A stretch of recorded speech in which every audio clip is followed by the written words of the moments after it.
Hello everyone, आज का जो हमारा लेक्चर है वो होने वाला है दिल्ली में जो टेरर अटैक हुआ। एक्चुअली अभी उसका एक्चुअल कंफर्मेशन तो नहीं है कि ये अटैक किसी मतलब लाइक जैसे कि होता है ना सिलेंडर ब्लास्ट हुआ हो like CNG and another kind of cylinders, but it's this is the information from the sources कि ये एक टेरर अटैक था और जहाँ से कुछ अदर लोगों को डिटेन भी किया गया है हमारी इन्वेस्टिगेटिंग एजेंसीज़ के थ्रू। तो अभी इंटेल्स ये है कि ये जो पूरा का पूरा जो केस है ये एनआईए को सौंप दिया गया है। एनआईए वर्क करती है हमारी under the ministry of home affairs, जो कि अभी लीड कर रहे हैं हमारे home minister mister Amit Shah sir. ठीक है, सो आज हम जान लेते हैं एनआईए एक्चुअली है क्या, कहाँ से इसका एग्जिस्टेंस है एंड किन कंडीशन के अंडर ये काम करती है और कब ये इस्टेब्लिश्ड की गई थी। So let's move further. तो इसके पहले मैं थोड़ा बता देती हूँ कि जो आज एनआईए जो है जिसे केस सौंपा गया है उसके बारे में बात तो की ही जा रही है। वाइल इसके बारे में पहले भी बात हुई थी इन द ईयर ऑफ 2008। तब मुंबई में भी एक टेरर अटैक हुआ था जहाँ पे हमारी ताज होटल है, ठीक है, वहाँ इसको ये जो अटैक है इसको रिफर किया गया है 26/11 BC अटैक को बोला जाता है हमारे, जो 2008 में मुंबई अटैक हुआ था। ठीक है, उसमें भी बताया जा रहा है कि वहाँ एक इस्लामिस्ट जो ग्रुप है जो कि लश्कर ए तैयबा, जैसा कि स्क्रीन पे आपको दिख रहा है, वो इसमें इन्वॉल्व था। ये एक मिलिटेंट ऑर्गेनाइजेशन है जो पाकिस्तान बेस्ड है। इसी में ISI का भी बात किया जाता है यहाँ पे। एंड यहाँ पे बताया जाता है कि 10 मेंबर्स थे जो लश्कर ए तैयबा से थे, है ना, जैसे मैंने बताया इस्लामिस्ट मिलिटेंट ऑर्गेनाइजेशन है। एंड यहाँ पे 12 शूटिंग एंड बॉम्बिंग अटैक्स भी किए गए थे ओवर 4 डेज अक्रॉस मुंबई, मतलब टोटल 4 दिन के अंदर। ठीक है, यहाँ पे जो कैजुअलिटीज़ थी 175 पीपल मरे थे, इसी में इंक्लूडेड है अटैकर्स भी हमारे, मतलब जो लश्कर ए तैयबा के जो अटैकर्स थे वो मरे थे, वो भी इंक्लूडेड है हमारे 175 जो कैजुअलिटीज़ हुई थी, मतलब 175 जो पीपल मरे थे उनमें। ठीक है, सो अब देख लेते हैं एनआईए के बारे में। So it stand for the national investigation agency, ठीक है, ये एक principal counter terrorism law enforcement agency है हमारे भारत की, हमारे इंडिया की, जो किसके अंडर में आती है, under the home ministry.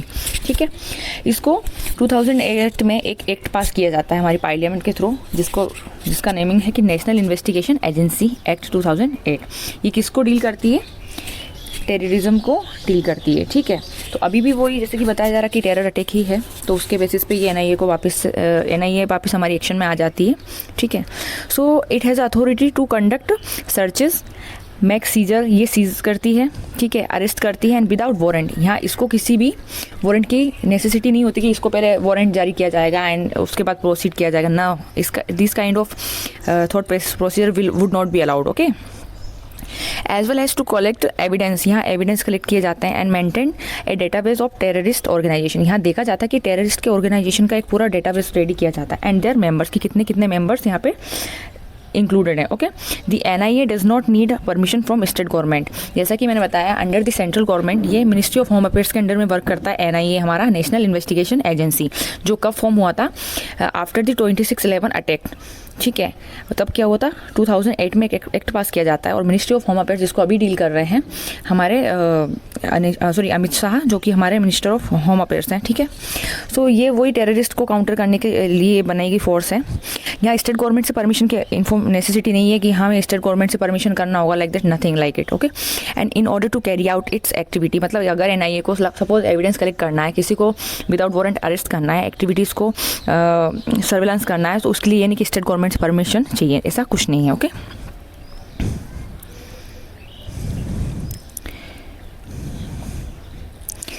Now the question is कि ये एजेंसी एग्जिस्टेंस में आई है enactment of the national investigation agency act 2008 by the parliament of India, as I have been already told you in starting this session. Okay, starting this session. So on 31st of December 2008, December की last तारीख, as of we all guys know, like the month of December is known for there are total 31 days. Okay, so which was passed after a deadly, मैंने बताया कि 26/11 terror attack हुआ मुंबई में, ठीक है, जहाँ पे 175 कैजुअलिटीज़ हुई, जहाँ पे ग्रुप बताया जा रहा है पाकिस्तान बेस्ड लश्कर ए तैयबा है, उनके भी कुछ पीपल इंक्लूडेड है, मतलब 175 जो टोटल पीपल डेड हुए हैं, 175 पीपल जो डेड हुए हैं, इसमें अटैकर्स भी हैं, attackers also included, okay included.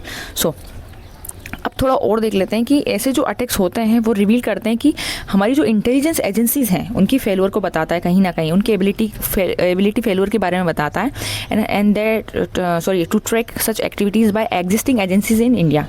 Hence the government of India जो है realised the need for a specific body to deal the terror related activities. जब 26/11 हुआ, 175 कैजुअल्टीज़ हुई, होटल ताज में जो विस्फोट हुआ 4 डे अक्रॉस, ये सारा कुछ मामला हमारा चलता रहा मुंबई में तब, और फिर पता चला कि लश्कर-ए-तैयबा जो पाकिस्तान बेस्ड एक मिलिटेंट ऑर्गेनाइजेशन है उसके थ्रू अटैक करवाया गया। तो फिर लगा कि इंडिया को लगा कि अब हमें थोड़ा अपग्रेड हो जाना चाहिए, हमारी जो अदर एजेंसीज़ हैं उनमें हमें अपग्रेडेशन की अब ज़रूरत है। तो तभी उस टाइम ये NIA था, फोर्स में नेशनल इन्वेस्टिगेशन एजेंसी। तब लगा गवर्नमेंट को कि अब और हमें एक्स्ट्रा अटेंटिवली वर्क करना पड़ेगा, थोड़ी स्मार्ट अप्रोच हमें अडोप्ट करनी पड़ेगी। ओके सो अभी इसके हेडक्वार्टर की बात कर लेते हैं। तो इसका हेडक्वार्टर जो है NIA का न्यू दिल्ली है। NIA हैज़ ब्रांचेस इन, इसकी अदर ब्रांचेस भी हैं, ठीक है। इसकी जो सब ब्रांचेस इन जैसे से एक मेन हेड रहता है, उसके नीचे जो उसके जैसे होता है ना SI वगैरह हो गया, जैसे सब इंस्पेक्टर, फिर जैसे होता है ना हमारा PM लाइक, एंड उसके जो नीचे जो होते हैं like the deputy PM like that, वैसे ही इसका मेन हेडक्वार्टर है new Delhi.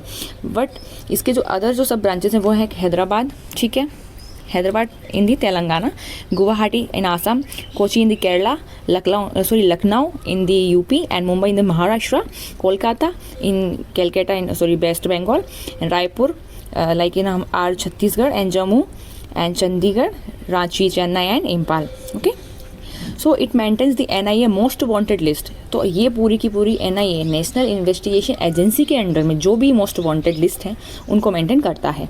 It's functioning and effectiveness, कैसे फंक्शन करती है, कितना इफेक्टिवनेस के साथ ये किसी भी केस को हैंडल करती है, have also been subject to scrutiny. Okay with the debates regarding its jurisdiction कि क्या क्या इसका भी डिबेट्स ये भी है कि इसका जुरिस्डिक्शन कहाँ से कहाँ तक है, अकाउंटेबिलिटी इसकी क्या है, क्या इसका कोऑर्डिनेशन है एंड विद अदर एजेंसीज। अब ये तो है, suppose that if there are the huge organisation, तो केवल एक ही एजेंसी थोड़ी, फिर इंडिया की अदर एजेंसीज भी यहाँ पे कोऑर्डिनेट करती है। So I hope so everyone you all will get the information which has been provided by me from this session. Thank you so much.